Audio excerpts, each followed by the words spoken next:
Sir வணக்கம் sir. Sir actually இது என்னன்னு பார்த்தீங்கன்னா, இது வந்து எல்லாத்துக்குமே எல்லா எல்லா ஜிஎஸ்டி இருக்கிற கஸ்டமருக்கு எல்லாருக்கும் அனுப்பியிருக்கேன். இது ஜிஎஸ்டி கஸ்டமருக்கு மட்டும் இல்லங்க.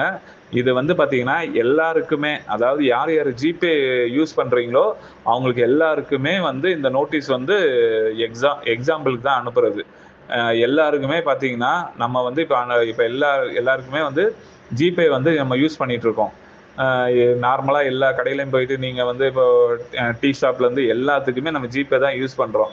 அப்படி இருக்கும் போதுல கவர்மெண்ட் என்ன சொல்லுதுன்னா, உங்களுக்கு அ வர அமௌண்ட் அதாவது உங்க அக்கவுண்ட்ல பேங்க்ல வந்து கிரெடிட் ஆற அமௌண்ட் 20,00,000 தாண்டுச்சுன்னா, நீங்க வந்து ஜிஎஸ்டிக்கு வந்து எலிஜிபிலிட்டி ஆயிட்டீங்க. அப்போ ஜிஎஸ்டி கட்டுங்க அப்படின்னு சொல்லிட்டு எல்லாருக்குமே வந்து நோட்டீஸ் குடுக்குறாங்க.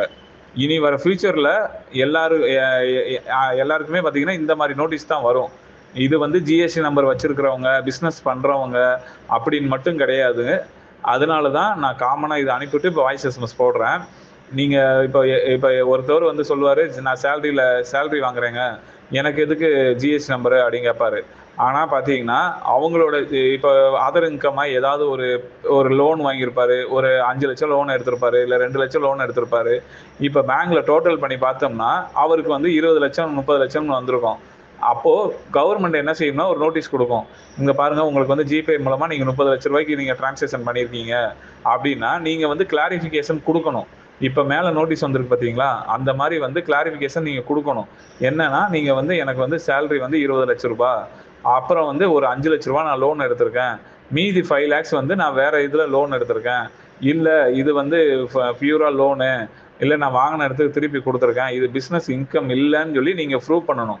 அப்படி ப்ரூவ் பண்ணலன்னா, இந்த இதுக்கு வந்து 18% பிளஸ் பெனால்டி இப்படின்னு போட்டு உங்களுக்கு வந்து எல்லாருக்குமே வந்து டாக்ஸ் கட்டுறதுக்கு வைக்க போறாங்க. இது வந்து இப்ப தமிழ்நாட்டுல வந்து ஸ்டார்ட் பண்ணிட்டாங்க.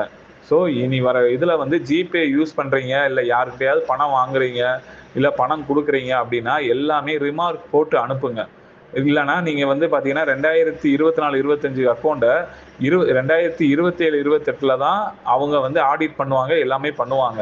அப்போ 2027, 28ல போய் உங்களோட இந்த கணக்கு வழக்க கேட்டாங்கன்னா, யாராலயுமே குடுக்க முடியாது. யாருக்குமே எதுவுமே தெரியாது. இதனால வந்து கிட்டத்தட்ட பெங்களூர்லாம் பார்த்தீங்கன்னா, ஏகப்பட்ட பேர் பெனால்டி, இன்ட்ரெஸ்ட் கட்ட முடியாம கோர்ட்ல வந்து கேஸ் தாக்கல் பண்ணியிருக்காங்க. ஸோ அந்த நிலைமை வரக்கூடாதுன்னா, அதாவது பிசினஸ் இன்கம் 20,00,000 தாண்டுதுன்னா, எல்லாருமே ஜிஎஸ்டி நம்பர் எடுக்கிறது கம்பல்சரியா கொண்டு வந்துட்டாங்க. அதாவது எப்படின்னா, சர்வீஸ்னா ரூ. 20,00,000 ஒரே இது ரீட்டெய்லர் சர்வீஸ் பண்றீங்க. ரீட்டெயில் பொருள் வாங்கி விக்கிறாங்க. இப்ப மளிகை கடை இதெல்லாம் பார்த்தீங்கன்னா, அவங்கலாம் ரூ. 40,00,000. இப்ப மளிகை கடை, சூப்பர் மார்க்கெட், ஹார்ட்வேர்ஸ் அந்த மாரி கடை வச்சிருக்கவங்களுக்குலாம் ரூ. 40,00,000. அதே இது வந்து இந்த சர்வீஸ் பிசினஸ பொறுத்தவரைக்கும் பார்த்தீங்கன்னா, ஹோட்டல் வச்சிருக்காங்க, டீ கடை வச்சிருக்காங்க. பிளஸ் வேற இந்த இன்டீரியர் பண்றோம். அவங்க அந்த மாரி பிசினஸ் சர்வீஸ் இண்டஸ்ட்ரியில வரவங்களுக்கு எல்லாத்துக்கும் வந்து ரூ. 20,00,000. ஸோ இது வந்து பிசினஸ் பண்றவங்களுக்கு மட்டும் இல்லங்க. ஏன்னா இப்பல்லாம் வந்து யாரும் வந்து ஒரு பிசினஸ் மட்டும் நான் ஒரு சம்பளத்த வாங்கிட்டு மட்டும் நான் குடும்பத்த நடத்துறவங்க கிடையவே கிடையாது. எல்லாருமே வந்து அதர் இன்கமா சோர்சஸ் பண்றதுன்னு சொல்லிட்டு யூடியூப் சேனல் நடத்துறாங்க. இன்ஸ்டாகிராம்ல பண்றாங்க. எல்லாமே சர்வீஸ் இன்ஸ்டாகிராம் மொதற்கொண்டும் நீங்க அதுலேருந்து வர பேமெண்ட்டுக்கும் உங்களுக்கு ஜிஎஸ்டி வரப்போகுது.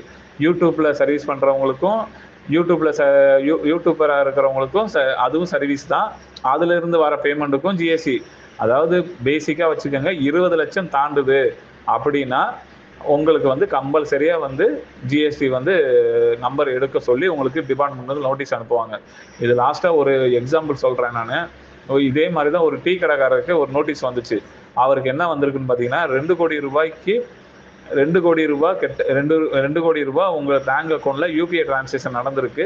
நீங்க அதுக்கு வந்து விளக்கம் கொடுங்கன்னு சொல்லி நோட்டீஸ் குடுத்துருக்காங்க.